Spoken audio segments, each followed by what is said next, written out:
জাতিসংঘের মহাসচিব তিনি যে বাংলাদেশ সফর করে গেলেন এই বিষয়টি নিয়ে। আপনি নিশ্চয়ই দেখেছেন যে তিনি যে সফর করলেন, তার সাথে ছাত্র প্রতিনিধি যারা রয়েছেন তারা একটা সাক্ষাৎ করলেন। তো এটাকে অনেকে আবার বলল যে এটা একটা মানে কিংস পার্টি যে হতে যাচ্ছে তার একটা আলামত দেখা গেল যে তাদের জন্য স্পেশালি একটা আয়োজন রাখতে হলো জাতিসংঘের মহাসচিবের সাথে তাদের একটা সাক্ষাতের। তো এজন্য মানে অনেকেই সেটাকে বেশ বাঁকা চোখেই দেখছেন যে কেন ছাত্রদের যে রাজনৈতিক দলটি তাদের প্রতিনিধিদের সাথে এভাবে একটি আলাদা মিটিং করতে হবে। পাশাপাশি বিএনপির যারা প্রতিনিধি দল তারাও দেখা করেছেন তার সাথে। কিন্তু সেখান থেকে বের হওয়ার পরে তারা যে ধরনের প্রতিক্রিয়া জানিয়েছেন, বিশেষ করে মির্জা ফখরুল ইসলাম আলমগীর বা তাদের যে বডি ল্যাঙ্গুয়েজ, এতে বোঝা যাচ্ছে যে তারা কিন্তু আসলে সন্তুষ্ট নন।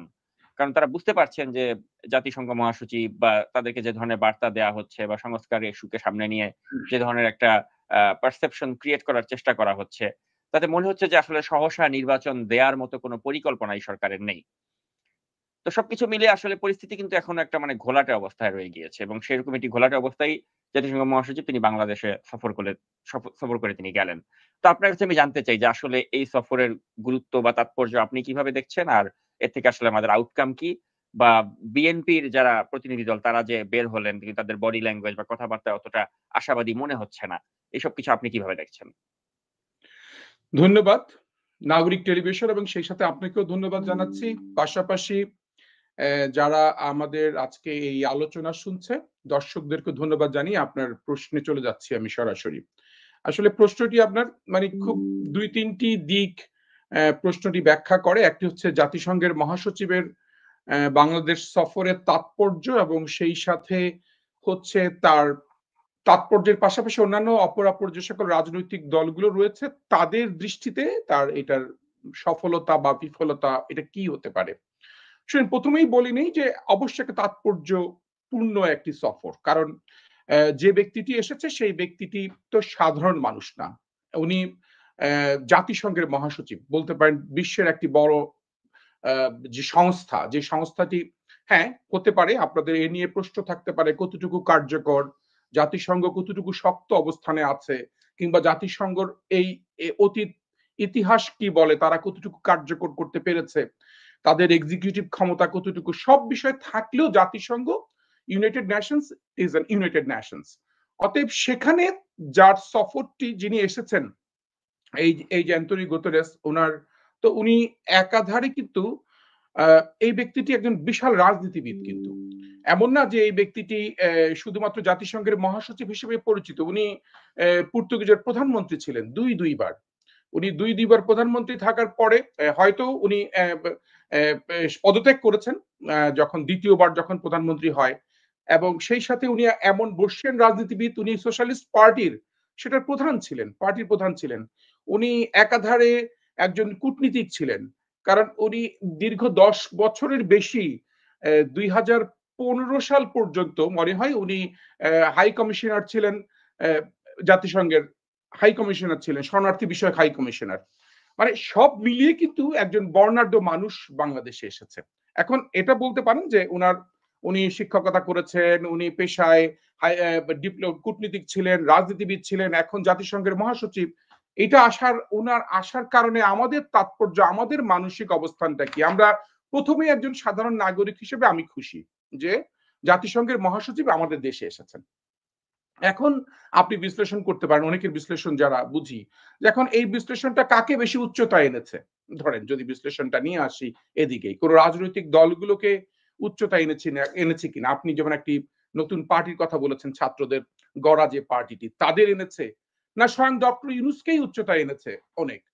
এবং আপনি দেখবেন যে একজন লম্বা মানুষ যখন হাঁটে, লম্বা মানুষ কিন্তু সবসময়ই সে প্রত্যেকের কাছেই সে কতটুকু উচ্চতার এটা কিন্তু তাকে প্রতিদিন কেউ না কেউ জিজ্ঞেস করে। ভাই আপনি অনেক লম্বা, আপনি কত, আপনার হাইট কতটুকু? তার উচ্চতা মাপতে হচ্ছে প্রতিদিন। তাকে কেউ না কেউ মাপে, সে যেখানেই যায় তাকে মাপে। আমরা কিন্তু ডক্টর ইউনূসকে বারবার মেপেছি অতীতেও। এখনো মাপছে যে ডক্টর ইউনূসের কারণে কিনা উনি এসেছে। আসলে না, উনি কিন্তু এর আগেও যে উনি তো বান কি মুনের পরে এসেছেন, বান কি মুনও কিন্তু বাংলাদেশে এসেছিল। তবে ৪ দিনের। আমি একটু পজিটিভ কথাগুলো আগে একটু বলি, তাহলে কি হবে? আমাদের আলোচনার স্বার্থেই এটা একটা গতি পাবে। উনি ধরেন যেহেতু নিজেও শরণার্থী বিষয়ে কাজ করে এসেছে এবং বাংলাদেশের সবচেয়ে আপনি বড় রিফিউজি ক্যাম্প, এটা পুরো বিশ্বের সবচেয়ে বড় রিফিউজি ক্যাম্প, 1 মিলিয়ন মানুষের রিফিউজি ক্যাম্প। অতএব এই ক্যাম্পে উনি আসা এবং শরণার্থীদের নিয়ে কথা বলা, ইফতার করা, উনি সারাদিন রোজা তো বলা যাবে না, ফাস্টিং ছিল এবং সব মিলিয়ে উনার বক্তৃতা, ডক্টর ইউনূস সাহেবের বক্তৃতা, সব মিলিয়ে রোহিঙ্গার মানুষগুলো, জনগোষ্ঠীগুলো একটা স্বপ্ন দেখেছে কিনা আমরা যদি দেখতে চাই, যে একটা স্বপ্ন দেখেছে কিনা আগামী দিনের। কারণ সবসময় বলা হয় যে leaders are the dealer of hope. যদি লিডাররা যদি স্বপ্নের আশার যদি ডিলার হয়, তাহলে ডক্টর ইউনূস একটা স্বপ্ন দেখিয়েছেন তাদেরকে, যে আমরা আগামী ঈদ আমরা আমাদের নিজ ভূমিতে গিয়ে করব। এই যে একটা স্বপ্নের বীজ উনি বপন করেছেন বা স্বপ্নটা দেখাতে সক্ষম হয়েছেন, এটা একটা খুবই পজিটিভ ভাইব আমি মনে করি, খুবই পজিটিভ দিক। এবং এবং এটা একটা ওয়ান উইশ তারা করেছেন, one wish to go back. খুবই স্পষ্ট কথা ছিল, one wish to go back. এই যে ওয়ান উইশটা করেছেন, সেই উইশটাই কিন্তু একটা বড় স্পিরিট। এন্ড হবে কি হবে না এটা বড় পরের ব্যাপার। আদৌ এই রোহিঙ্গাদেরকে আমরা পাঠাতে পারবো কিনা সেটা কিন্তু অনেক অন্য বাস্তবতা। কারণ স্বপ্নের সাথে মিল নাও থাকতে পারে। কারণ হয়তোবা বাস্তবতার ভিত্তিতে যে যে যে ভূ রাজনীতি চলছে, মায়ানমারের যে অবস্থান চলছে, সব মিলিয়ে এদেরকে পাঠানো যাবে কি যাবে না সম্পূর্ণভাবে অনিশ্চয়তার মধ্যে আছে। আর এটাও সত্য যে জাতিসংঘের মহাসচিব তার পক্ষেও এই পাঠানোর, কারণ উনি তো যখন এসেছেন উনি জানেন যে তাদের খাদ্যে তাদের বরাদ্দ কম হয়েছে, কিন্তু উনি তো কোনো ঘোষণা দিতে পারেন না যে না আমি বরাদ্দটা বাড়িয়ে দিচ্ছি। বরঞ্চ উনি বলেছেন যে ঠিক আছে আমি এই বরাদ্দের বিষয়ে কথা বলবো। মানে ওনার কিন্তু স্বপ্নের ব্যাপারে, গতিশীলতার ব্যাপারে খুব স্পিড ছিল না। অনেকে বলতেই পারি যে রোহিঙ্গা নিয়ে এসেছেন, উনি কিন্তু সংস্কার বিষয় নিয়ে ব্যাক করলেন দেশে। মানে প্রথমে রোহিঙ্গা নিয়ে ঢুকলেন সংস্কার বিষয় নিয়ে, সে বিষয়ে আমি আসছি। সে বিষয়ে আসার আগে আমি বলতে চাচ্ছি যে আগামীর ঈদ সেলিব্রেশন নিয়ে কথা হয়েছে, যে আগামী ঈদ সেলিব্রেশনটা এই করবে হচ্ছে গিয়ে ওরা যারা রোহিঙ্গারা ওই দেশে করবে। আমি খুবই আশাবাদী, স্বপ্ন দেখা শুরু করেছি যে আসলে যদি সত্যি হয় এই লোকগুলা, এতগুলো মানুষ গৃহহারা হয়েছে, ঘর হারা হয়েছে, দেশ হারা হয়েছে, এই দেশ হারা আমরা যারা হয়েছে আমরাও কিন্তু দুঃখ বুঝি, এই দেশ হারা হওয়ার দুঃখ। কিন্তু এই দুঃখ কষ্টের মধ্যেও তাদেরকে নিয়ে যে রাজনীতি, তাদেরকে নিয়ে যে বলয় সৃষ্টি হয়েছে, সেই বলয়গুলোকে আমাদের একটু বুঝতে হবে।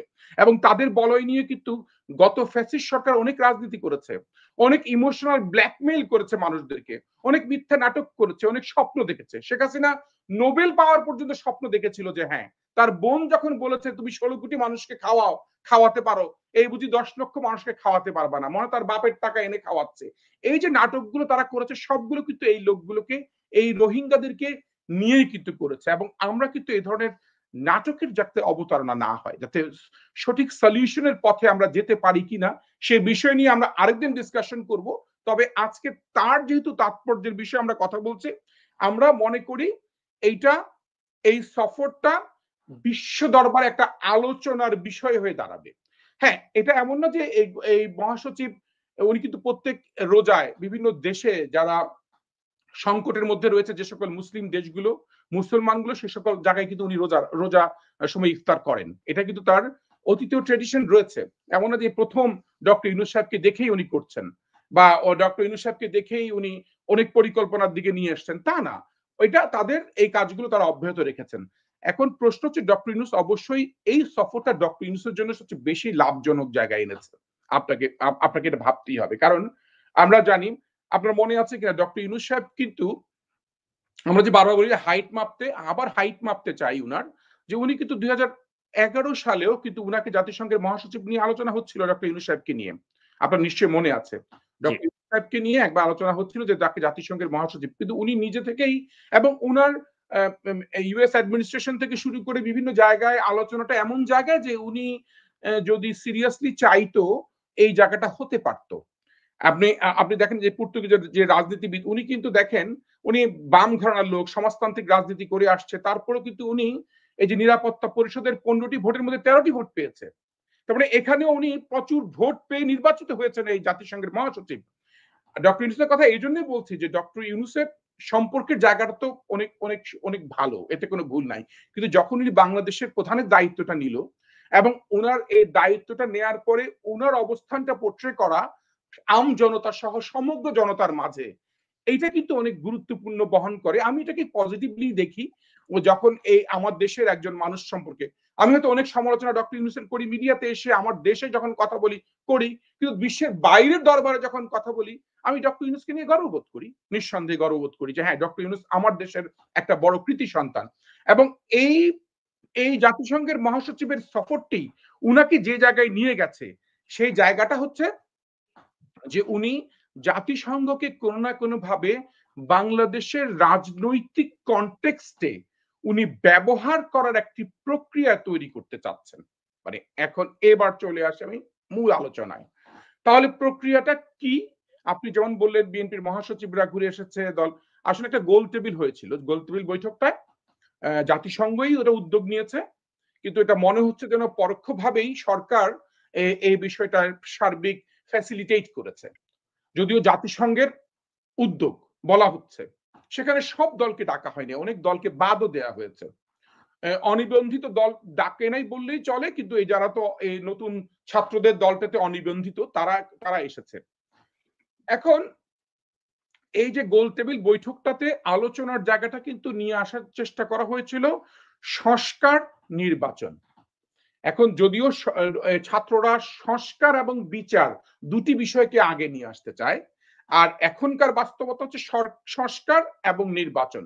তারপরে এবং সংস্কার আগে না নির্বাচন আগে সে প্রস্তুতি তো থাকেই, কিন্তু কথা হচ্ছে যে এইখানে স্বয়ং বৃহৎ রাজনৈতিক দলের মহাসচিব উনি নিজেই কিন্তু বের হয়ে বলেছেন যে এই গোল টেবিলের মূল উদ্দেশ্যটা বা প্রয়োজনীয়তাটা খুব একটা স্পষ্ট না।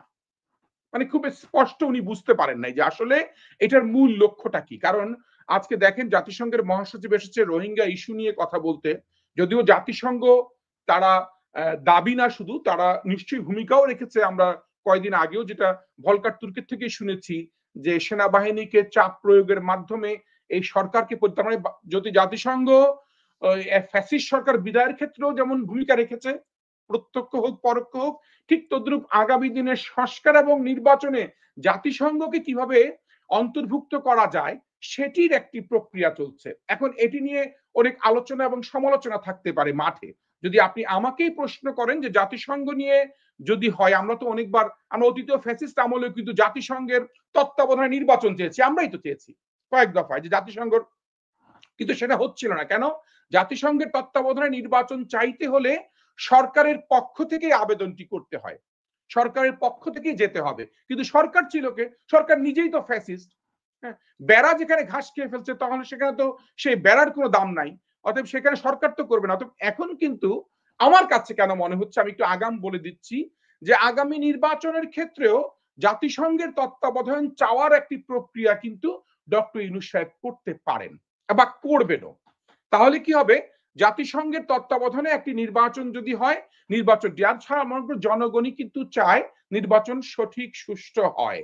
কিন্তু আপনার প্রশ্নের মধ্যেই একটা ইঙ্গিত ছিল যে একটা কিংস পার্টিকে আমরা বেশি মাত্রায় এগিয়ে নেওয়ার ক্ষেত্রে প্রভাবক হিসেবে সরকার কাজ করছে কিনা, বিধায় এই কিংস পার্টির সাথেই কিন্তু তাদের একটি বৈঠক হয়েছে এবং তারা সংস্কার এবং বিচার নিয়ে তারা কথা বলেছে। এখন কথা হচ্ছে মহাসচিব এটা একটা গ্লোবাল স্পটলাইটে ফেলেছে আমাদের রোহিঙ্গা ইস্যুটা। আবার যখন উনি চলে যাচ্ছেন তখন চলে যাওয়ার ক্ষেত্রে উনি বলেছেন যে সংস্কারের বিষয়টা, এই বিষয়গুলো কিন্তু আপনারা আভ্যন্তরীণ বিষয়, যেহেতু আপনাদের আভ্যন্তরীণ বিষয় সেটি আপনারাই সমাধান করবেন। এবং ওই বৈঠকেও কিন্তু আবারও পুনরাবৃত্তি হয়েছে যে এই এই সংস্কারগুলো দীর্ঘমেয়াদী না স্বল্প মেয়াদী এবং নির্বাচনের সময় নিয়েও কিন্তু আবারও কথাবার্তা হয়েছে যে হ্যাঁ, কখন হবে। স্বল্প মেয়াদী হলে ডিসেম্বরের মধ্যে, যদি বড় প্যাকেজ হয় তাহলে সেটা হবে ডিসেম্বরে, জুনে। এখন কথা হচ্ছে যে এই উনার প্রবেশ করা এবং উনার চলে যাওয়া, এবং এই যদি তাৎপর্যকে আপনি যদি দুটি এতে মাপেন, তাহলে সেখানে আমি নিঃসন্দেহে সম্পূর্ণ ক্রেডিটটা পেয়েছে ডক্টর ইউনূস সাহেব, এবং ডক্টর ইউনূস সাহেবের বিশ্ব পরিমণ্ডলে ডক্টর ইউনূস সাহেব এটাকে অনেক বড়ভাবে কাজে লাগাতে পারবেন, যে কাজে লাগানোটা আমাদের দেশের জন্যই মঙ্গলই হবে, অমঙ্গল হবে না। কিন্তু সেই সাথে যদি উনি বাংলাদেশের রাজনীতির বিষয়ে যদি একটা নিরপেক্ষ আচরণ না করেন, নিরপেক্ষ মানে একজন অভিভাবকের জায়গায় না থাকেন, তাহলে এই বিষয়গুলো আবার যে মানুষগুলো স্বপ্ন দেখা শুরু করেছে, যে মানুষগুলো ধরেন আবারও তাকে অভিভাবক ভাবে এখনো, তারা কিন্তু কষ্ট পাবে। এই কষ্টের জায়গাটা ডক্টর ইউনূস সাহেব বোঝে কিনা আমাদের বুঝতে হবে। কারণ আমি মনে করি তাৎপর্যপূর্ণ এই আলোচনা এবং এটা খুবই মিনিংফুল এবং এইখানে আমাদের কিন্তু ডেস্টিনেশনটা খুবই ক্লিয়ার এবং ডেস্টিনেশনটা ক্লিয়ার বলতে বুঝাচ্ছি যে এই রোহিঙ্গার ইস্যুর ডেস্টিনেশনটা আমরা কিন্তু ক্লিয়ার করতে পেরেছি যে আমরা চাই আগামী রমজানে চলে যাব। এই মেসেজটা কিন্তু দেয়া সক্ষম হয়েছে। যেহেতু এই মেসেজটা দেয়া সক্ষম হয়েছে, আমি মনে করি এই মেসেজটার মধ্যে উনি তো আরো ভালো প্রমাণ করেছেন। যেমন উনি চাটগানিয়া ভাষায় যে বক্তৃতা দিয়েছেন যেটা রোহিঙ্গারা বুঝতে পেরেছে সহজেই। এই এই ১ লক্ষ রোহিঙ্গা কিন্তু তার একই ভাষা, যেহেতু তার ভাষাটা বুঝতে পেরেছে। তারপরে তার নেতৃত্ব, তার লিডারশিপটা কিন্তু পরিপূর্ণভাবে ফুটে উঠেছে বিশ্ব দরবারে এবং সেই সাথে এই যে একটা অবিচল অংশীদারের কথা বলা হয়েছে যে রোহিঙ্গাদের সাথে জাতিসংঘ একটা অবিচল অংশীদার হিসেবে বাংলাদেশের সাথে কাজ করে যাবে এই রোহিঙ্গা ইস্যুতে, এই মেসেজগুলো কিন্তু বিশ্ব দরবারে চলে আসছে। তো আমি মনে করি জাতিসংঘের মহাসচিবের এই সফরটা তাৎপর্যপূর্ণ এবং এট দ্য সেম টাইম জাতিসংঘের মহাসচিবকে নিয়ে বা জাতিসংঘকে নিয়ে সরকারও যে পরিকল্পনা করছে বাংলাদেশের রাজনৈতিক ক্ষেত্রে, আমি এটাকে অনেক বেশি মাত্রায় নেতিবাচক দেখি না, ইতিবাচক দেখি। শুধু সমস্যা এক জায়গায়, যদি অভিভাবক যদি পক্ষপাত দুষ্ট হয় তাহলে সেই পক্ষপাত দুষ্টের কারণে এই ভালো কাজগুলো নষ্ট হয়ে যাবে এবং এই ভালো কাজগুলো যদি নষ্ট হয় তাহলে আমরা তখন আমাদের এই কথাগুলো তখন বলবো জাতিসংঘ একটি অকার্যকর সংগঠন, তখন আমাদের বলতে বাধ্য হবো আমরা জাতিসংঘ একটি এলিট শ্রেণী ক্লাব যেখানে তারা নিজেরাই অনেক সমস্যার সমাধান করতে পারে নাই, তাদের কথা অনেকেই এখনো শোনে না। আমাদের এই কথাগুলো বলতে হবে, কিন্তু আমরা তো জাতিসংঘের এম্পাওয়ারমেন্টের কথা সবসময় ভাবি। যারা এই দেশের, যারা বিশ্বের শান্তিপ্রিয় মানুষ, শান্তির প্রত্যাশা করে, তারা কখনোই জাতিসংঘের এম্পাওয়ারের বিরুদ্ধে যেতে পারে না, জাতিসংঘকে ক্ষমতায়নের বাইরে যাওয়ার কথা চিন্তা করতে পারে না, কারণ জাতিসংঘকে ক্ষমতার মধ্যে রাখতে হবে আমাদের বিশ্ব শান্তি প্রতিষ্ঠার জন্য। অতএব এই ক্ষেত্রে আপনার প্রশ্নের সাথে আমি মানে প্রশ্নকে এক লাইনে যদি বলি, এটি অত্যন্ত তাৎপর্যপূর্ণ একটি একটি সফর ছিল জাতিসংঘের মহাসচিবের এবং সেই সাথে আমরা একটি রাজনৈতিক ভাবেও আমরা কিছু আলোচনা সাক্ষী করতে পেরেছি জাতিসংঘের মহাসচিবকে এবং এই সাক্ষী করার বিরুদ্ধে আমি শুনছি অনেকেই কথা বলে জাতিসংঘের মহাসচিবকে কেন এই সাক্ষী করা হচ্ছে বা কেন রাখা হচ্ছে। এটা আমাদের, কারণ জাতিসংঘের মহাসচিবের দ্বারা আমাদের অন্য কোনো ক্ষতি হওয়ার কোনো সুযোগ নাই, শুধুমাত্র যদি আমরা নিজেরা ঠিক থাকি। অসংখ্য ধন্যবাদ জনাব নয়ন বাঙালি।